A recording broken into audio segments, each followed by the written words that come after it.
안녕하세요. 롤로맘입니다. EDD 업데이트 해드릴게요. 계속 어제 반복되는 질문들을 해오셔서요. 제가 간단하게 중요한 내용만 정리를 좀 했습니다. 얼러트 플래그가 분기별로 뜨는 이유는 제가 몇 차례 설명을 드렸죠. 그거 간단하게 제가 한 번 더 리뷰해드리고요. 여러분들이 왜 전화 인터뷰에 걸리는지 그거 한번 짚어볼게요. 그리고 여러분들이요, 인터뷰에 걸렸을 때 어떤 질문들을 고려해야 되는지, 그리고 이 질문에 대해서 여러분들이 잘못 대답을 하셨을 때 디스퀄리피케이션이 될 수 있기 때문에 전화 인터뷰가 정말 중요해요. 그래서 제가 미리 지금 전화 인터뷰 걸리는 분들이 계속 계시기 때문에 여러분들이 준비를 하시라고 리뷰를 한번 전체적으로 해보겠습니다. 설티파이를 하신 후에 수당들이 많은 분들이 펜딩이 되고 계세요. 그래서 여러 가지 문제점들을 제가 짚어드렸었어요. 1년이 지났을 때 파일 뉴클레임을 해야 되는 케이스들도 있고요. 자동 연장이 되었기 때문에 굳이 파일 뉴클레임을 하지 않아도 되는 케이스들도 있어요. 그런데 왜 펜딩이 되느냐? 분기별로 트랙을 하기 위해서 얼러트를 뜨게끔 시스템을 변경했기 때문에 파일 뉴클레임을 하시든지 자동으로 연장하시든지 상관없이 매 분기마다 얼러트가 되기 때문에 페이먼트가 계속 펜딩이 되는 이유라고 제가 말씀드렸었어요. 새로 신분이 실업수당을 받을 수 있는지를 계속 스크리닝을 하고 있어요. 제3의 기관에서 여러분들의 신분 조회를 하고 있기 때문에 여기에서 많이 전화 인터뷰가 걸리는 것 같아요. 혹은 디스퀄리피케이션이 그냥 나온다든지. 그래서 단순한 디스퀄리피케이션일 수도 있고요. 조금 심각한 문제일 수도 있어요. 그래서 여러분들이 이 지금 제가 내용들은 이전 동영상에서 설명을 드렸기 때문에 자세히 설명은 드리지 않고요. 몇 가지 중요한 내용만 오늘 짚어드릴게요. 현재 전화 인터뷰가 무작위로 전화를 받는 분들이 계시는데요. 실수를 하시면 안 되기 때문에 여러분들이 거짓말은 하시면 안 돼요. 사실을 말씀하시지만 모르고 실수를 해서 디스퀄리피케이션이 나면 케이스가 굉장히 복잡해져요. 그렇기 때문에 제가 이걸 리뷰해 드리는 거예요. 분기별로 트랙을 하기 위해서 얼러트가 뜨기 때문에 1분기, 즉 1월에서 3월까지 1분기는 4월에 대부분이 플래그가 걸리게 되어 있어요. 그리고 2분기인 4월에서 6월은 7월에 얼러트 플래그가 자동으로 스탑이 돼버리는 거예요. 그러다 보니까 페이먼트가 계속 펜딩이 되는 거죠. 실제적으로 3분기는 10월인데 우리가 지금 엔딩 위크가 9월 4일까지 지급을 해주겠다고 그랬기 때문에 이전에 뭔가 펜딩이 걸리는 분들은 이러한 이유가 대부분일 수도 있어요. 그래서 파일 뉴클레임을 해야 되는 케이스도 있지만 굳이 하지 않아도 되는데도 펜딩되는 거는 바로 이게 대표적인 예입니다. 사기성 실업수당 수급자가 많다 보니까 EDD에서 전문 제3의 기관을 통해서 신분조회를 하고 있거든요. 그런데 본인이 신청하지 않았는데도 실업수당을 받는 사례들이 있는지 그걸 분기별로 트랙을 하겠다는 이유도 되고요. 또 하나는 여러분들이 인컴이 있는데도 불구하고 그걸 제대로 보고하지 않아서 부당하게 수당을 받는 분들이 상당히 많으세요. 이거는 고의성보다는 제가 볼 때 방법을 몰라서 실수를 하신 케이스들이 엄청 많았어요. 그래서 제가 그 예를 몇 가지 한번 들어볼게요. W2 인컴이 있는 분들이 실업수당을 받고 계실 때 수입 보고 누락이 됐거나 아니면 날짜를 잘못 보고를 했거나 기타 넷인컴을 보고하신 분들이 있어요. W2 인컴은 그로스로 보고하시는 게 대부분인데 넷인컴을 보고하셔가지고 페이롤 텍스 리포트된 EDD 데이터하고 여러분들이 인컴이라고 보고하는 그 금액이 매칭이 되지 않을 때 얼러트가 뜨는 사례들이 많습니다. EDD의 페이롤 텍스 리포트한 데이터하고 매칭이 안 된 케이스 몇 가지가 있는데 가장 대표적인 케이스가 바로 IHSS 인컴 누락이 많으셨다는 거예요.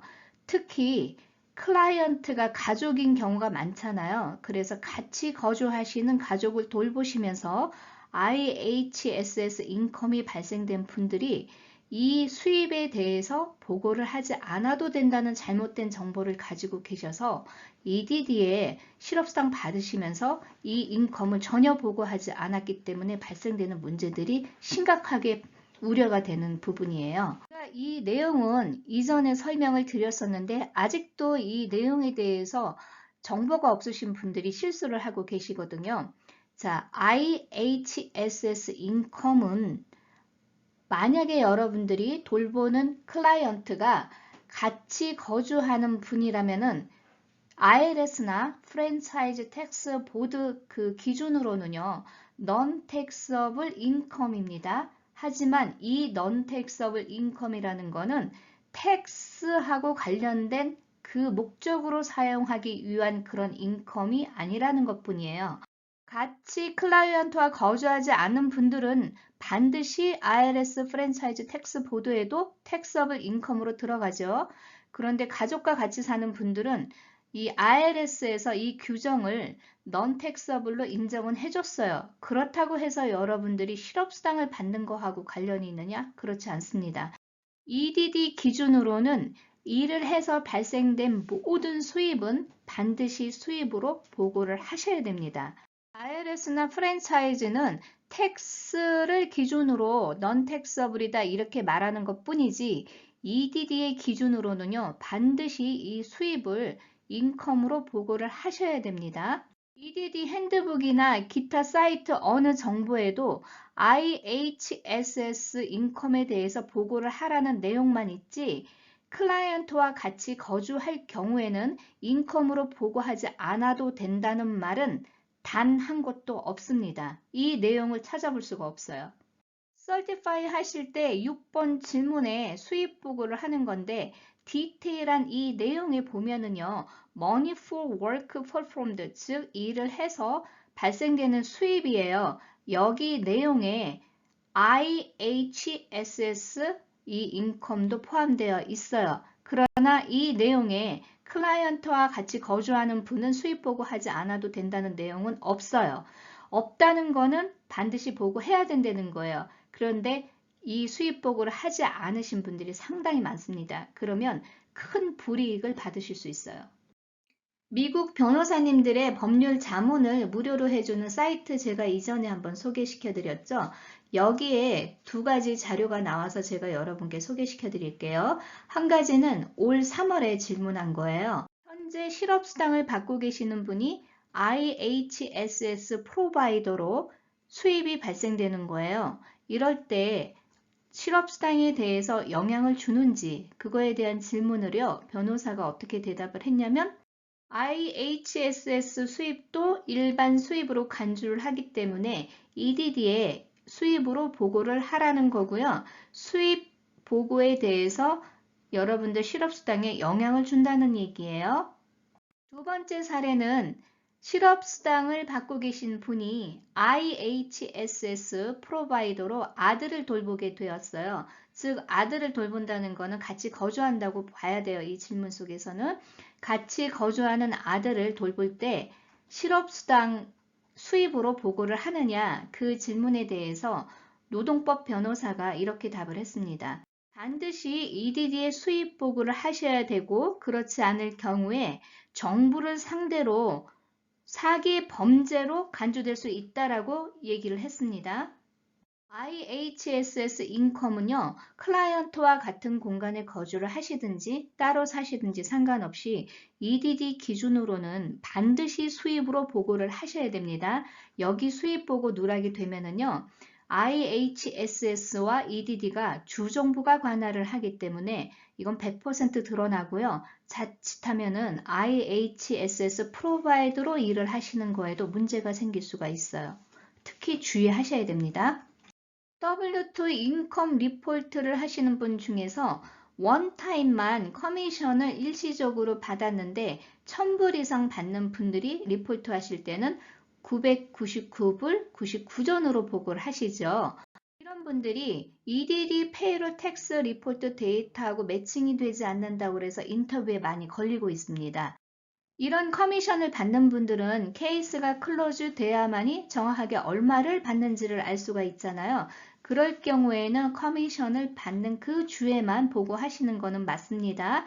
하지만 가령 예를 들어서 5,000불을 받으셨어요. 그래서 999불 99전으로 보고를 하셨죠. 그럼 원타임만 보고하시는 건 맞는데 문제는 EDD에 그 월에 W2 인컴이 1,000불 이상 보고가 되기 때문에 자칫하면은 그 달은 실업수당을 받을 수 없는 계산으로 나오기 때문에 이게 매칭이 안 돼요. 그러다 보면 EDD가 어떻게 요구를 하냐면은 그 999불 99전 리포트한 그 금액과 W2 페이롤 텍스 리포트된 데이터 금액 갭이 생기기 때문에 그걸 증빙할 수 있는 서류를 보내라고 하거나 인터뷰를 요청을 해요.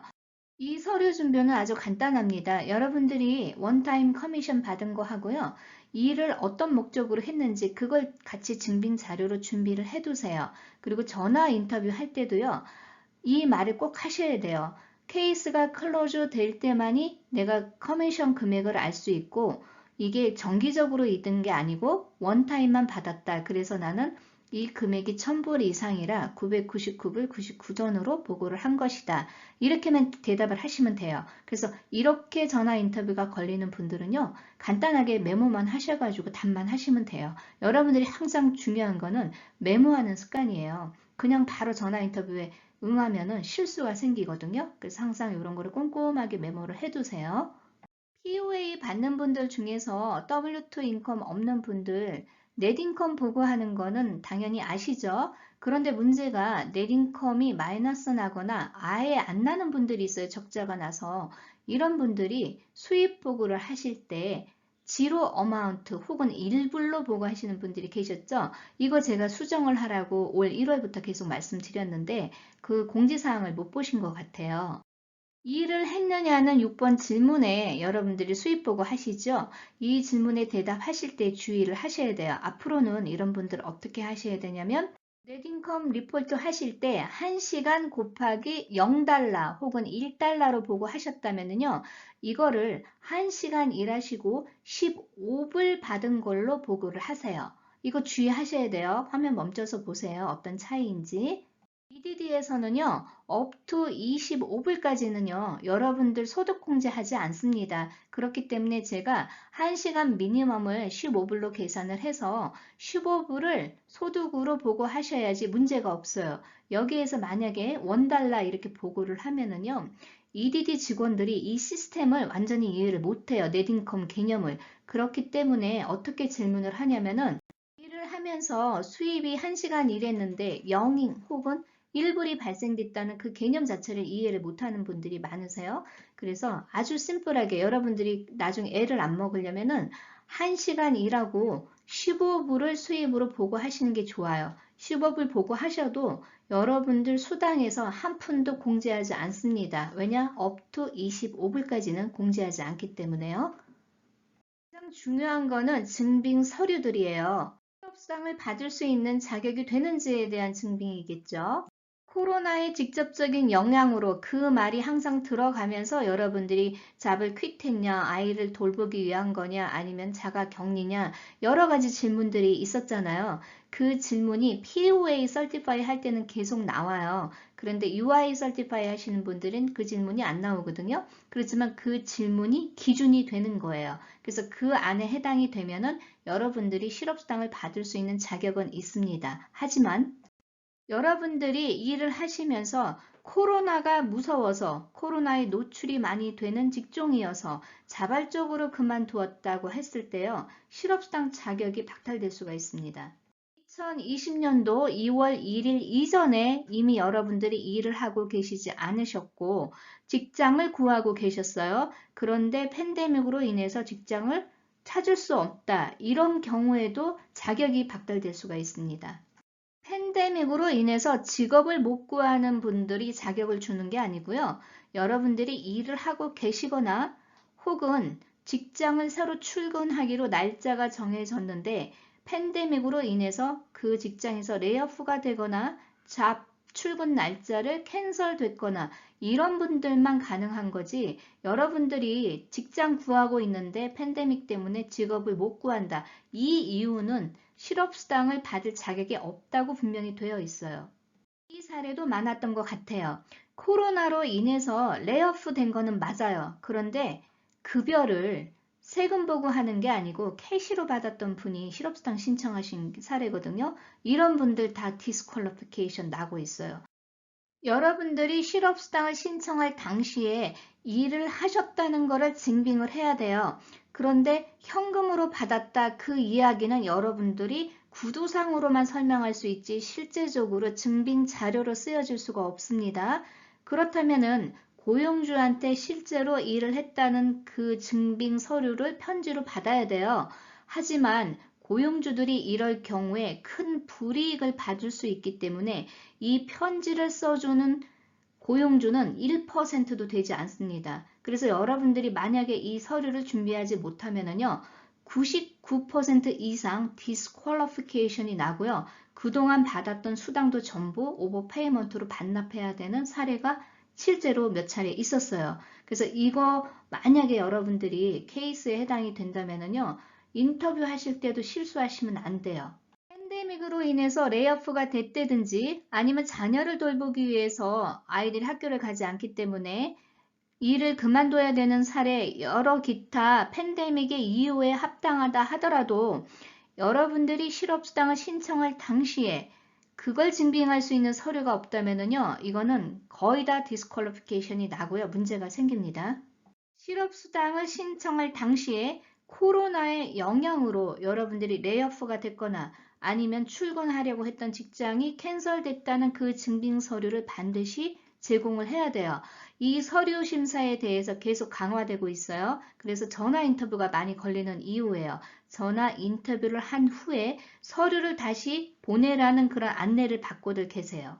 이 서류를 충분히 준비하지 못하고요. 여러분들이 그냥 구두상으로 설명을 하는 거는요, 전혀 인정되지 않고 있습니다. 특별히 주의하셔야 돼요. 전화 인터뷰 스케줄이 잡히신 분들은 수당이 계속 펜딩되고 있고요. 전화 인터뷰를 마칠 때까지는 페이드로 변경되지 않습니다. 그래서 그때까지 기다리셔야 되고요. 전화 인터뷰를 진행하는 부서가 달라요. 그래서 여러분들이 스페셜리스트하고 통화를 해도 전화 인터뷰에 걸리신 분들은요, 페이드로 변경해 줄 수가 없습니다. 그래서 반드시 전화 인터뷰 하셔야 되고요. 모르는 번호가 오거나 혹은 EDD 전화가 오면은요, 꼭 받으셔야 돼요. 그래서 전화 인터뷰가 걸리신 분들은 언론으로 오는 번호도 무시하지 마시고 꼭 받으시기 바랍니다. 몇 가지 오버페이먼트로 문제가 될 수 있는 케이스들을 제가 다뤄봤습니다. 여기에 해당되는 분들은요, 철저하게 준비를 잘 하시고요. 메모도 꼼꼼하게 하셔서 전화 인터뷰에 응하시기 바랍니다. 좋은 하루 되시고요. 좋아요, 구독 부탁드립니다. 감사합니다.